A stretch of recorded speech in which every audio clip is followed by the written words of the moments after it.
Well, it seems this storm is not going to let up anytime soon. But I guess that's a good thing. After all, nothing could be sneaking around out there.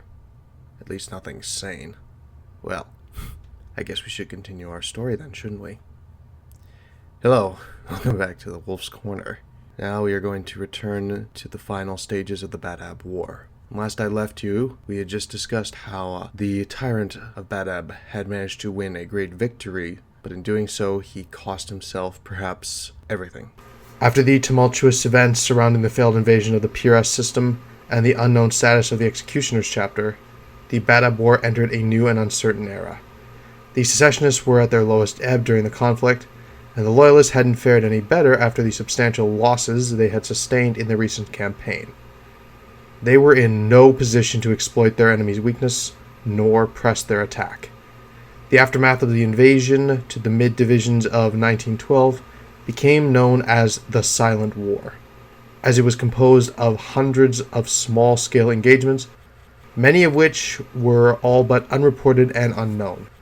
The Maelstrom Zone could not be considered pacified by any means, despite the sundering of the secessionist domains, and it was only the presence of the Loyalist detachments of the Minotaurs and Sons of Medusas that kept the Imperial lines of supply viable. Without the thinly spread Imperial Guard and Inquisition forces attached to the Loyalist command, the retaken worlds in the Pale Stars region would have slid into anarchy or succumbed to the same civil strife that had stricken those in the Galen system. While we have discussed the fighting between Astartes at length here, we cannot forget they fought alongside other forces. The Imperial Guard might not be the great warriors of this tale, but if it wasn't for their efforts fighting and guarding the flanks of the Astartes forces, the Badab War would likely have taken either far longer, or ended in a very different conclusion.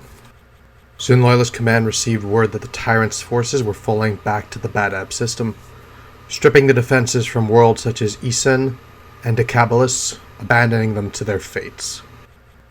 Matters became further confused when it appeared that some forces of the Tyrant's Legion, and even some small splinter groups of Astral Claws, had abandoned their master, turning full renegade, and made an attempt to flee into the Maelstrom Zone. While once again, Corsair and Xeno sightings began to increase across the western and southern zone, potentially spread out over a vast area of dangerous wilderness space. The Loyalists now seemed to face multiple foes whose actions could not be readily predicted. If the Loyalists did not take the strategic initiative, the conflict would spread slowly throughout the entire region, possibly taking decades if not centuries to quell. The injured but still active Cullen convened a full war council at the newly commissioned Imperial Battle Station complex in the Viana system to determine a strategy and divine a future course of the war. Representatives from all the Loyalist chapters still involved in the conflict were present.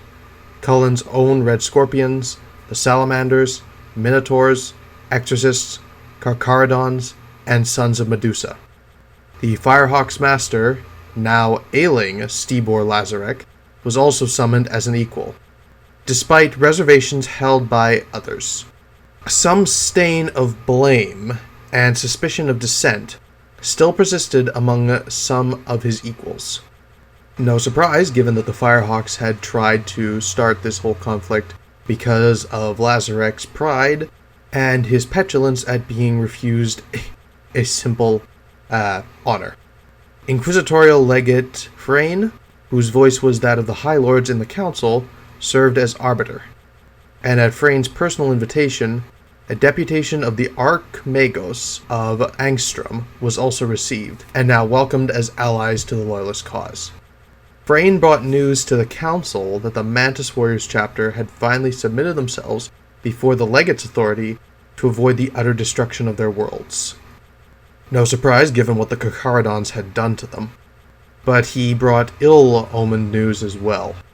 Reinforcements from the Imperial Guard Segmentum Reserves and fresh warships from the Imperial Navy would not be forthcoming.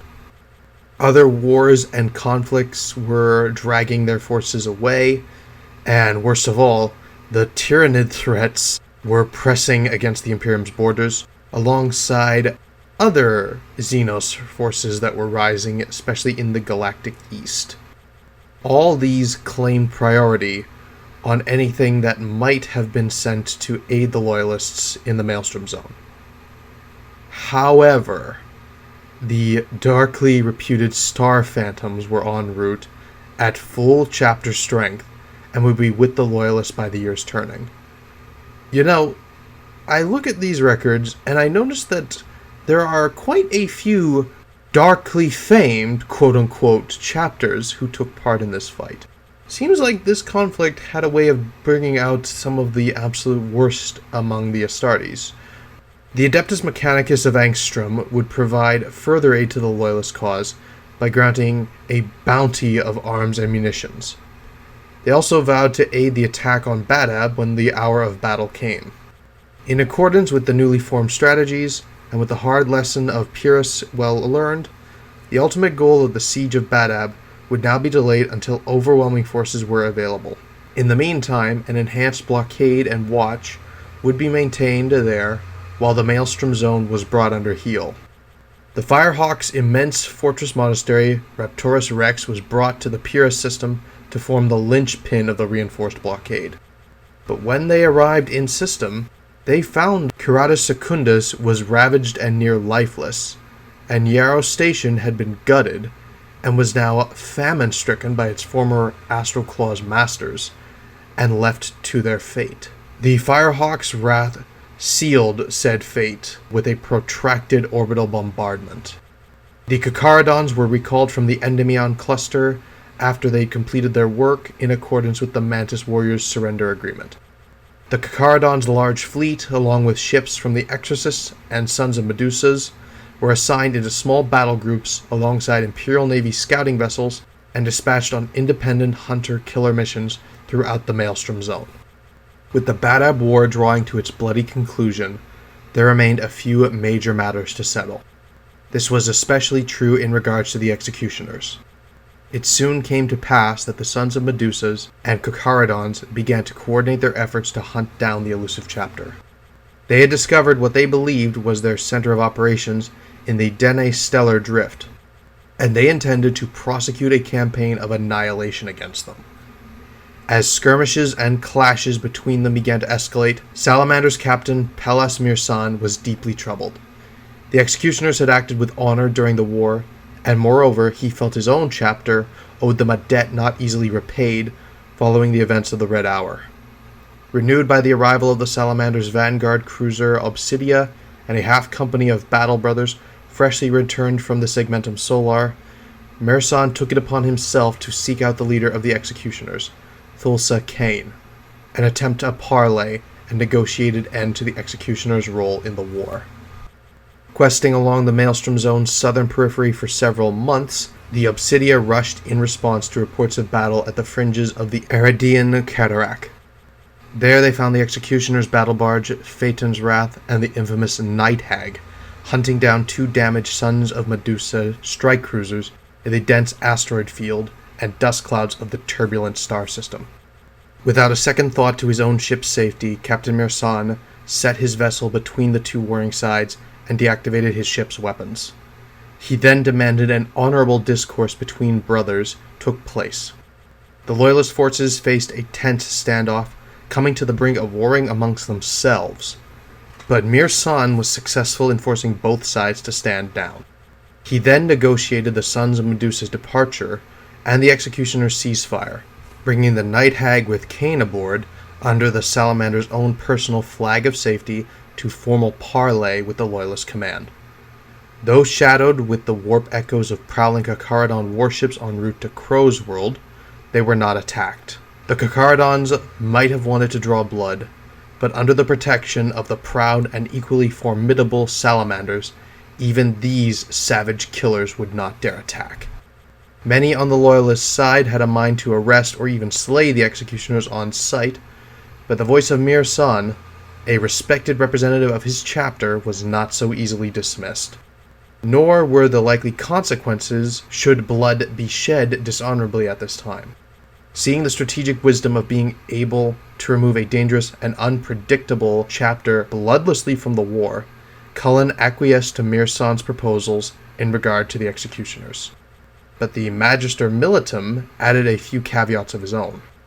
The terms of honorable armistice stated that the executioners would end all hostilities and quit the region of the Maelstrom Zone entirely, never to return. The bulk of their surviving forces were then to travel to their distant home system under oath to remain there until full judgment could later be passed on their actions by a full court of inquiry. The acting executioner's commander, Kane, his chosen honor guard and crew, along with the night hag, voluntarily gave themselves over to the Salamander's custody and were interred at the Salamander's chapter homeworld of Nocturne until the end of the war. From this point on, the Salamanders stood as guarantor of the executioner's compliance and conduct, although some on the Loyalist side, though bound to obedience in the matter, would never forget the bad blood between them. The Loyalists were now ready to begin the final siege of Badab. Their forces had been greatly augmented by the arrival of the Star Phantoms, whose fleet carried a powerful force of 10 companies, as well as a maniple of battle titans of the Legio Crucius, the Warmongers, brought in by the intervention of the Adeptus Mechanicus of Angstrom. No doubt Angstrom has some relation to Ryza, the Crucius' homeworld.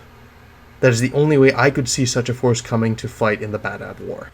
There were also several heavy warships, such as the Sword of Ordon, which had been brought back into full operation to serve as reinforcements.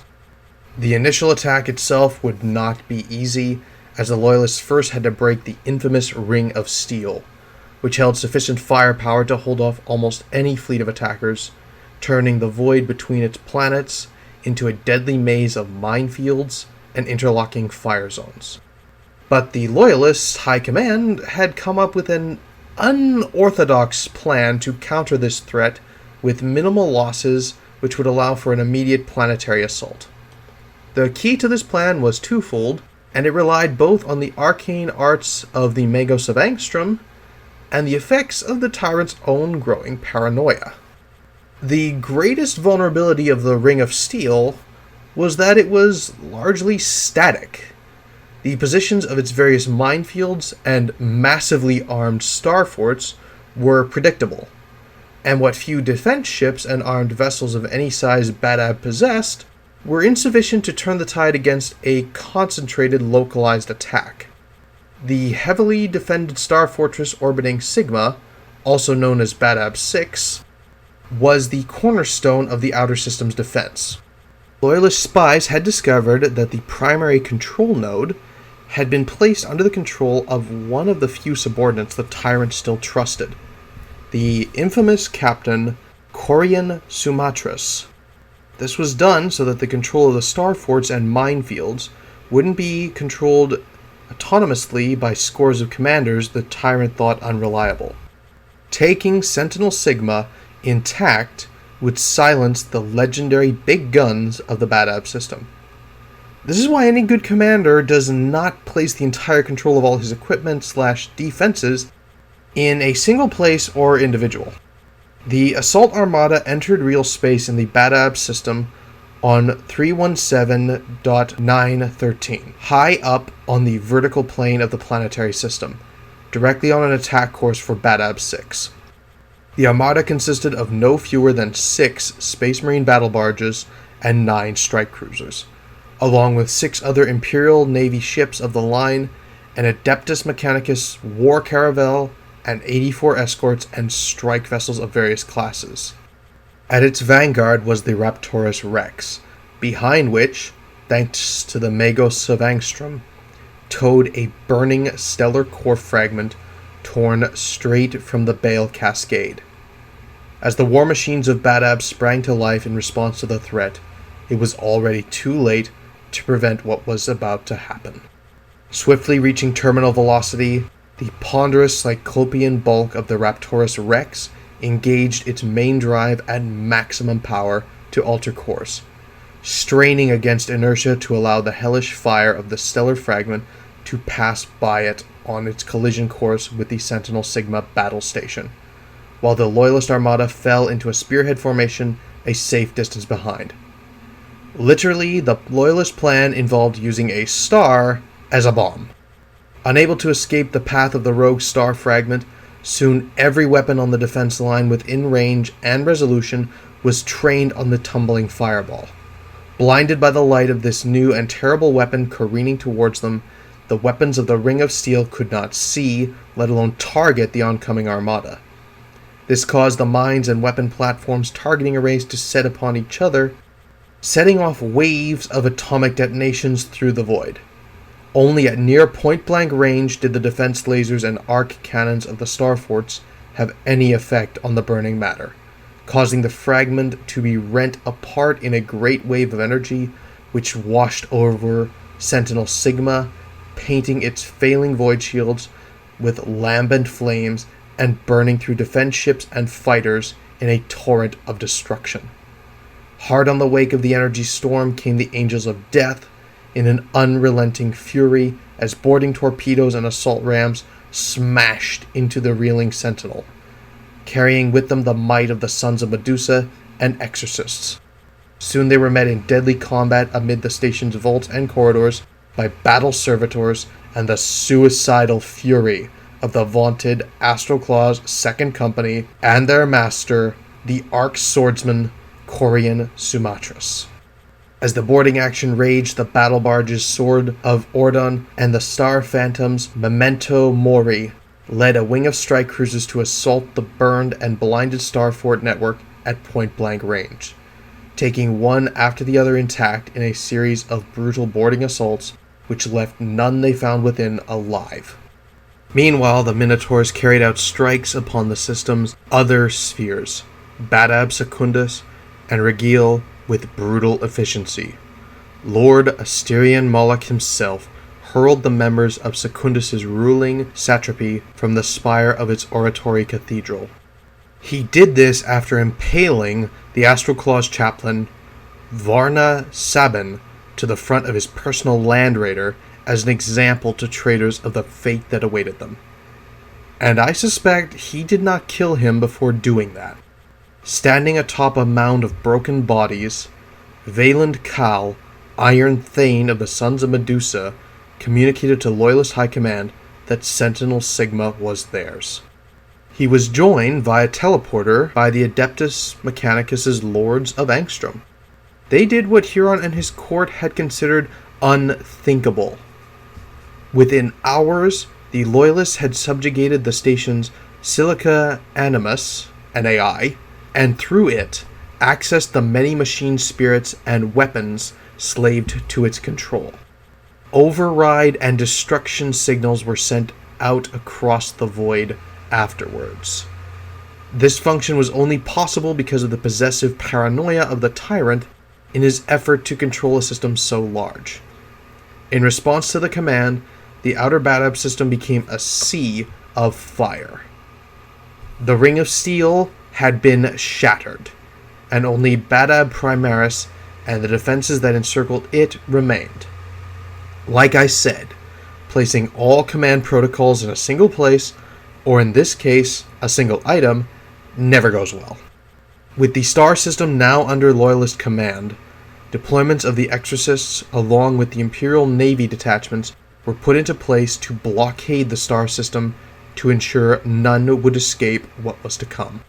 Meanwhile, surviving defense ships were quickly put into place to surround and besiege Badab Primaris. Initially, the Raptorus Rex was to spearhead the assault, but that was no longer possible due to the strain of the core fragment attack, which caused significant structural damage to the engines and the rest of the vast craft, making close orbital operations impossible. Honestly, if there had not been any damage given what they did, I would have been very surprised. Even a star fortress is not invulnerable after all. Though the guns of Badab Primaris were still greatly feared, the Star Phantoms asked for the glory of leading the first assault wave. It was their ancient battle barge, Memento Mori, which would be the spearhead of the attack, braving the guns of Badab. A hastily revised plan of attack called for a three-pronged offensive. The Loyalists had discovered a new threat in the High Guard orbital station, which had been initially used as the Astral Claw's Fortress Monastery, before Huron had descended to take over the Palace of Thorn on the surface of Badab Primaris below, which I had mentioned so long ago at this point, my dear listeners. I'm sure you might have forgotten, given how long it was since I released that. Anyway, moving on. 2 companies of Star Phantoms would form the first axis of attack, assaulting the High Guard orbital fortress in concert with the smaller Firehawks and Sons of Medusa contingents. The second would be led by the Kakaradons, as they would descend in full force to the surface of Badab Primaris' hives to crush any opposition. The third and most vital attack force would be formed by the Bulwark of the Star Phantoms, consisting of 7 full companies, and assisted by heavy assault elements drawn from across the Loyalists' chapters and inquisitorial stormtrooper companies. This would enable the Loyalists to take the battle to the heart of the foe and besiege the Palace of Thorns itself. A wave of orbital bombardment heralded the attack, along with debris from orbit sent to sow havoc as weapons fire split the sky above Badab Primaris. The sable-colored Memento Mori led the attack as it breached the upper atmosphere, rocked by explosions from the planet's surface weapon emplacements. The Star Phantom's battle barge answered in kind with its roaring cannons and vortex missiles, ripping great craters in the planet's surface. Behind the dauntless battle barge, dozens of other warships swept low, releasing their deadly payloads. The sky darkened as wave after wave of midnight black and gray painted drop pods rained down in precisely executed assaults. Blazing bright lances of energy pierced upwards, desperately trying to stave off the attackers. The Kakaradon's relic flagship, Nakor, unleashed a devastating blast from its vast plasma destructor weapon concealed in its belly, burning a great trench in Badab's surface and sundering the bastion wall of Badab Primaris' main city, Hive Dominar. Soon after, Thunderhawk gunships and Cestus assault rams spiraled down to exploit the breach. The burning pall of smoke, swirling cinder ash, and choking dust blackened the sky, causing night to fall over Badab's northern continent as the siege raged. A full hour had passed since the opening of the Loyalist assault, and though the defense batteries had not yet been fully silenced, many were now choked off or destroyed. Descending dangerously through the storm of smoke and fire, troopships and Thunderhawks ferried their reinforcements and heavy armor down to the chaos of the ground assault. As the approach was deemed safe, the colossal landing craft of the Legio Crucius fell to earth outside Hive Dominar, the tremor shock of their impact shaking the ground, bringing even more of the breached bastion wall tumbling down. Titans now walked on Badab, immediately setting out to do the Emperor's work. Vast armored doors opened and slammed buildings flat as the Titan sirens echoed across the battlefield, bellowing their call of doom for the beleaguered world. The gods of war had come to Badab to finally put an end to the tyrant's dreams and ambitions. He should have felt honored.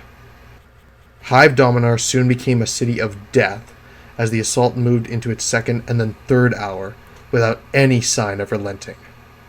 The Tyrant's Legion fought an insane and desperate battle against the grey giants of the Kakaradons that walked amongst them. There were no means of escaping their gruesome fate as transit junctions became clogged with burning vehicles and shattered rubble, trapping the wretched civilians within the doomed hive. There was nothing but terror and death. The soldiers of the Exilia fought on as best they could, faced with a choice of surrender or death. But the unstoppable great tide of the Kakaradons fell upon them with nightmarish fury, savagely hacking through their defense lines, leaving nothing but torn bodies and shattered war machines in their wake. Command and control quickly broke down within the ranks of the Tyrant's Legion as their voxets uttered nothing but screams and unanswered pleas for mercy. Soon the carnage only worsened as fire began to spread and rage out of control. Those auxilia that had managed to survive began shelling indiscriminately into the shadows of buildings in a vain hope of stopping the savage assault of the Kakaradons. But their efforts were for naught. The Loyalists had bled the traitors, and now they were going to finish the job. To the northeast of Hive Dominar, laid the Palace of Thorns, built into a mountainous volcanic plateau that rose high above the Hive City. It comprised a hulking, ornate citadel surrounded by wide, statue-lined plazas and minaret-capped gun towers studded with defense lasers and flak batteries. This was the heart of the Astral Claw's domain and the lair of the Tyrant of Badab. Above the palace complex's center, a bright lightning shield rippled and clashed in the air, a vast power field that disintegrated anything it touched. The plazas and weapon batteries that spread out beyond the palace were not so impervious, however, as it was into them the Star Phantoms descended with unmatched precision and timing, their drop pods smashing down through the ornate sepulchres and toppling in needle-thin auspex mass as they descended. Despite the hail of fire that greeted the Star Phantoms, over 500 brothers out of the 700-strong force managed to survive to make planetfall, and now they set about besieging the Palace of Thorns.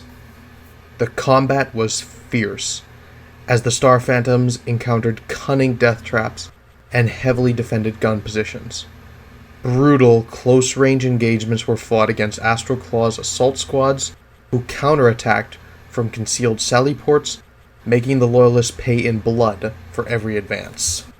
Land raiders and predators spilled forth from underground bunkers in defense of the Citadel's shield wall, but they were matched by the equaling firepower of the Star Phantom's Devastator squads and dreadnoughts firing from the shattered towers they had already stormed. The wide-open plazas that ringed the Citadel became lethal killing grounds, turning the siege into a bloody meat grinder. The plazas offered very little cover to both attackers and defenders, and now they paid for it. The siege began to tip in the Loyalists' favor as stormtrooper regiments made their way up the volcanic ridges and joined the fray, allowing the Star Phantoms to press the attack. Again, I wish to point out that even the Space Marines cannot win every conflict by themselves. And while I'm certain the Loyalists did not look down on the Stormtroopers, given what I've revealed earlier about how the Astral Claws had treated normal humans in their lands, it must have come as a bit of a shock when the Stormtroopers arrived and began to tear through Astral Claws with their Hellguns. Loyalist Terminator squads locked on the Star Phantom's teleport homers and were soon dispatched down to the surface. But despite the massive force brought to bear, the Citadel still held. The Palace of Thorns' lightning field remained unbreached as the Astral Claws rained down deadly fire from the high walls with murderous counterattacks. Even Reaver Titans of the Warmongers, alongside Sons of Medusa detachments, could not force their way through the walls. The siege of the Palace of Thorns was at a lethal impasse. The fighting and killing reigned unabated as true night fell over Hive Dominar and the palace. Soon the fighting spread out to the planet's sub-hives and industrial zones. The pall of smoke from the burning cities thickened the night to an umbral black that fogged the auspices of the ships in orbit. Titans stalked the ruined cityscapes, crushing any hint of resistance they encountered, and systematically smashing the manufactorums and hab blocks, driving refugees and routed Tyrant's Legion troopers before them in a disordered swarm. It reminds me of the sight of insects fleeing from a giant predator on one of the jungle planets I had visited in my travel. During this long night of destruction, little can be said for certain of Huron's actions. Some reports say the Tyrant was sighted almost everywhere in the defense of the palace, hurling back the rent and shattered bodies of his enemies, roaring his defiance, while other tales place him alone and silent in the throne chamber, impassively watching the destruction of all he had wrought in the flickering light of his holosphere. Regardless of the truth, what can be accurately said is that no Astral Claw surrendered to their fate. Each fought to the end, whether at the Palace of Thorns, in the hive cities of Badab, or in defense of the High Guard orbital station. The Astral Claws sold their lives in a blaze of fury and spite. At dawn of the second day of the assault, the Kakaradons took matters into their own hands to bring about the end. Assigned the task of attacking the planet's infrastructure and preventing an organized defense from taking root, they had devised their own plan for doing so, and set their own deadly measure to the extremes to which they would go. Having already ravaged the tyrant legions, defending the cities, and setting the hives ablaze, they continued the final stage of their plan, and dispatched strike teams deep into the hive's subsurface. The Kakaradons sabotaged the ancient atomic and geothermal reactors which powered the world's hive cities and fed its hungry planetary defense batteries with energies. Across Badab Primaris, power failed or suddenly spiked, adding to the chaos. And slowly, the hives began to quake, and the towers of Badab toppled over. This resulted in a planetary tectonic upheaval, with entire hive city sectors collapsing into yawning chasms that opened up in the ground beneath them, replaced by seas of molten lava. Silently, and in good order, the Kakaradons began to withdraw from the surface. The fatal blow struck, for the God Emperor's judgment had been delivered on treacherous Badab. The sudden destabilization of power offered the Loyalists a much-needed opening to strike. As the lightning field and the Citadel's other defenses flickered for a moment, a Star Phantom's assault breached the lower-level bunker network and catacombs before the Citadel could draw power again from their own reactors. With Captain Zukral Androcles in the lead, his assault marines and Terminators forced their way into the Citadel and the heart of the enemy. The Star Phantom's assault was brutal and relentless, its passage blasted through by thunderhammer-rent bulkheads and charge-blown walls, while the Astral Claws that fought against them were the most fanatical and hate-filled of their breed. Their crimson-splattered armor devoid of any sign of their former service as defenders of the Imperium. As massive upheavals in the planet's sub-hive structures radiated out across the ancient geological fault lines, spewing molten magma and radioactive ash up from the earth, Badab Primaris began to die. As dark fate would have it, Androcles' detachment encountered none other than Huron and his elite bodyguard trying to make their escape from their homeworld through these subterranean passages. It was likely the Huron's party were attempting to flee to a concealed escape craft via the subsurface. The battle that followed was swift and bloody, and the Star Phantom's force was wiped out to an Astartes. But data recovered from the power armor of the slain Star Phantoms and Astral Claws in the combat's aftermath revealed that Captain Androcles was struck down by the tyrant in the confrontation, who, in his arrogance, strode over the fallen hero, believing him dead. As his life bled from him, with his dying strength, Captain Androcles managed to unleash a melt-a-blast at point-blank range into the tyrant of Badab, dealing him a mortal blow. The melt-a-blast struck the arcane lightning claw the tyrant habitually wore, which catastrophically exploded, unleashing a horrific pulse of energy. This blast incinerated the tyrant's arm and much of his right side, and the remnants of his burning armor collapsed to the ground, was the last image recorded by the fallen captain's autosenses. Soon afterward, when a second Star Phantom squad entered the vault, they found the bloody remains of the melee, along with shrapnel and organic tissue, later identified by the Magos biologists to belong to the tyrant. The bulk of Huron's body, however, was not found, nor were any remains that could later be identified as belonging to the Astral Claw's Master of the Forge, Armenius Valex, who had been present in the combat. Further investigation of the matter, or deeper exploration of the lower levels of the Palace of Thorns, proved impossible, however, as the wider situation on Badab Primaris began to deteriorate rapidly. Beneath the hives, the cascading destruction of the reactor cores took its toll. The tectonic shocks and volcanic eruptions increased at an exponential rate, causing the conquest of Badab to quickly devolve into an insane retreat.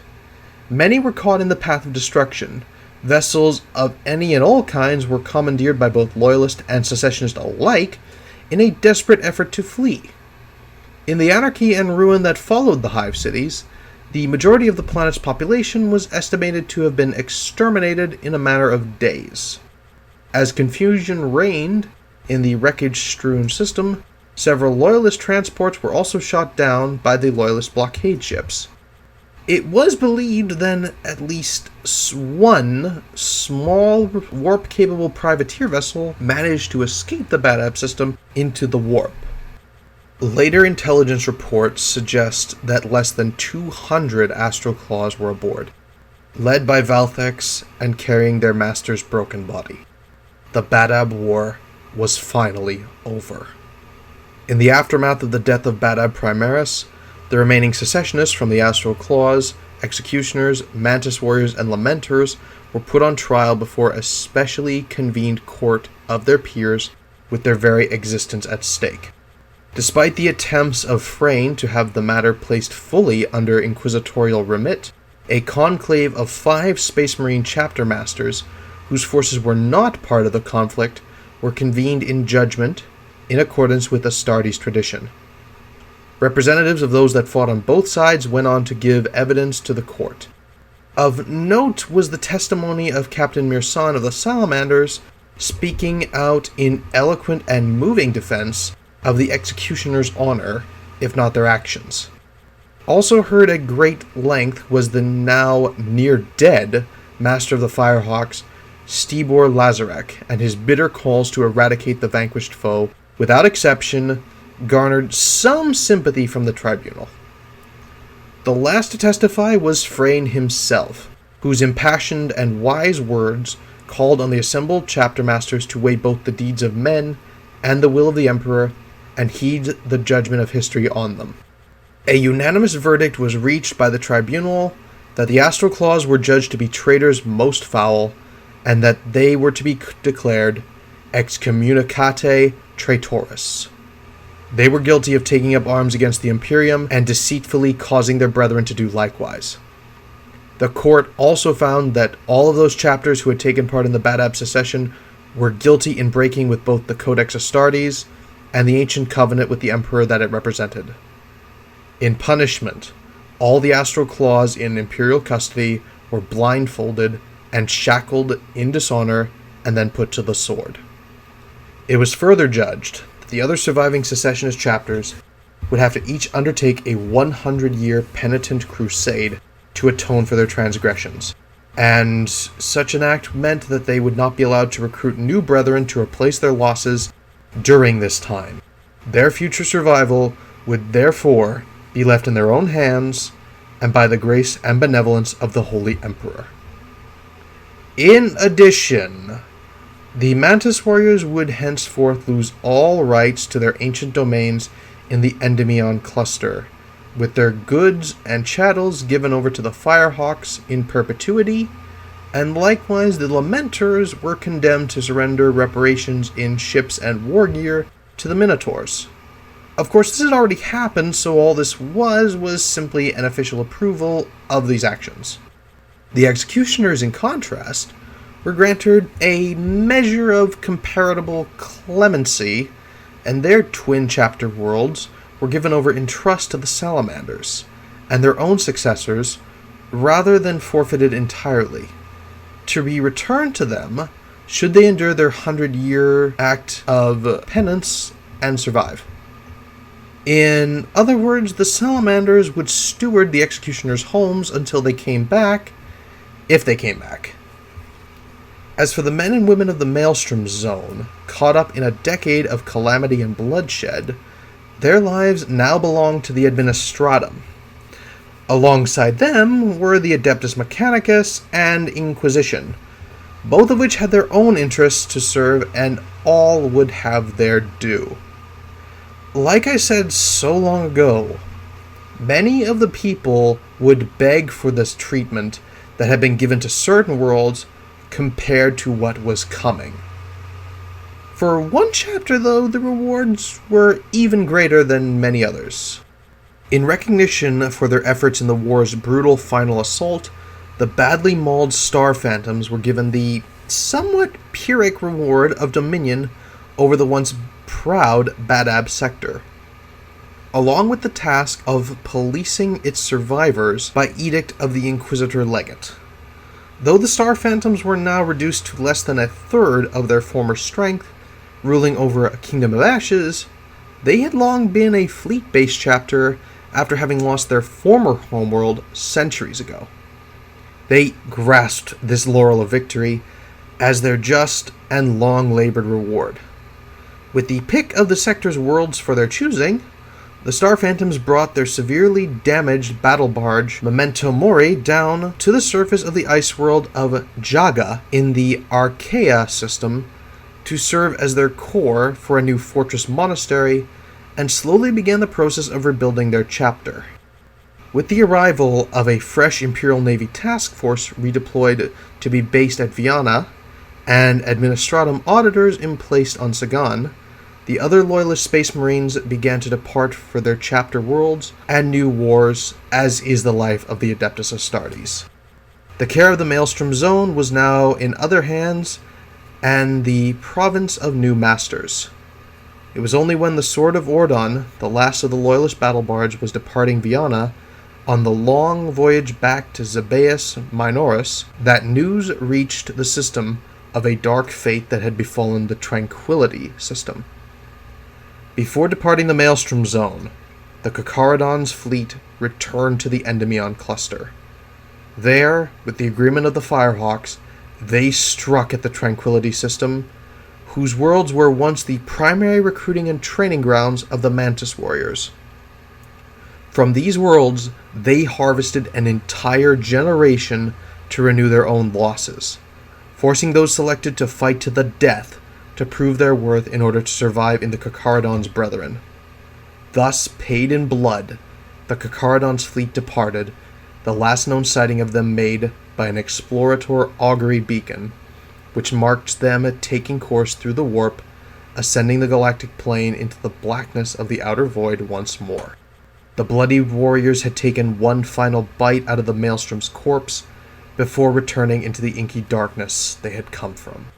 On returning to Holy Terra, and with his last act before he discharged his legatine authority, Inquisitor Frayne ordered an Edict of Obliteration to be carried out under the auspices of the Adeptus Terra in regards to the Astral Claws, the Tiger Claws, and their master Huron. The task therefore began of wiping their accursed name and their sins from the pages of Imperial history. Sanitized and altered versions of the events of the war began to enter the official record, distorting names and reference as the first stage of eventual total purgation, while an Inquisition-enforced data pogrom to unmake extraneous or morally unworthy facts concerning the Badab War was conducted. The eye of the Imperium moved on. Of course, the record in my possession is one that was not purged, fortunately, and no doubt why the Inquisition and others have been hounding me this entire time. But I will see to it that you hear this tale, my loyal listeners, for you must know the truth of this dark chapter in the Imperium, and why no one who turns from the Emperor's light ever truly escapes justice. And with that, we have reached the end of the Badab War, my dear listeners. Quite the journey, wasn't it, seeing the rise of a man who sought to build glory for the Emperor, only to fall due to his own arrogance and self-righteous belief in his actions. The Imperium may take time, but it will always...